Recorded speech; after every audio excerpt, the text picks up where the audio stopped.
Bonsoir, bonjour la famille. Nga mama bijou na eka na mikosola mwa muke na tina ya dollar. Ndenge dollar ekiti na Congo.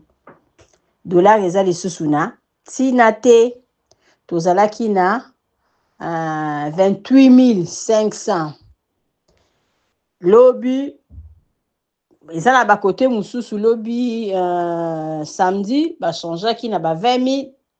Côté mususu ba changeaki na ba 23 000. Donc mutu na mutu aza na to na ye. Sikoyo eloko ezosala pasi na sens ke dollar yango eza ya kokita makasi me biloko ekiti te. Sikoyo biso batu tozalaka na ba chambre topesa ta mususu ba prix na dollar. Mutu akoyela wa penza $15. Tango akoyela o $15 yo zwi $15 wana tango olingo kende kosala misala yo mutu ozala perdante parce que okende ko changer ba changer yo mabe. Tango olingo somba sac ya ciment etelemi ka na prix ezalaki. Au juste ba mikonzi ya mboka bo mikala nkotala likambo yo. Normalement soki dollar ekiti il faut biloko pe ekitaka wana tokokai ko accepter biso nyonso.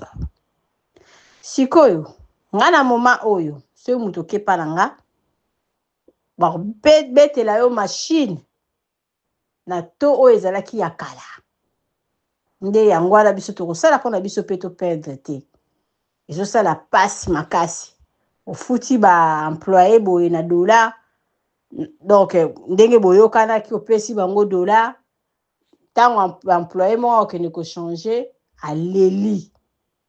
Siko nous on n'a pas de choix parce que biso bazo continuer kopesa biso kaka dollar et puis tozo kende ko changer na bato ya mabe. Yango wana tango tolinga kosala likambo il faut ko réfléchir. Eza na batu mingi ba changer ta musu bambongo na ba bomba na dollar lelo basimbi mutu. Ba o pe bazala ba chantier bazo tonga azalaki na dollar na ye ayebaki ke oui chantier na nga oyo pona esila ta mususu avec $10,000 chantier ekosila lelo oyo donc osimba mutu parce que koza susu $10,000 te ekokoma akeko changer ba changer mabe oliazwa $10,000 akozwa ta mususu $8,000 osala perte makasi.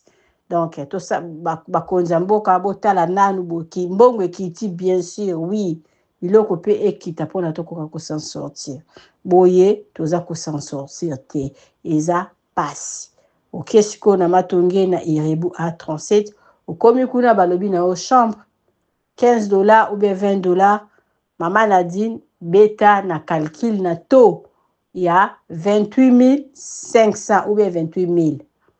Alors et pas la biso to tikalika na to ya kala. Donc tant ozoya na $15 okobimisa ta ba 17 ba 18 parce que tant on changer biso pe to perdre eloko te. Merci.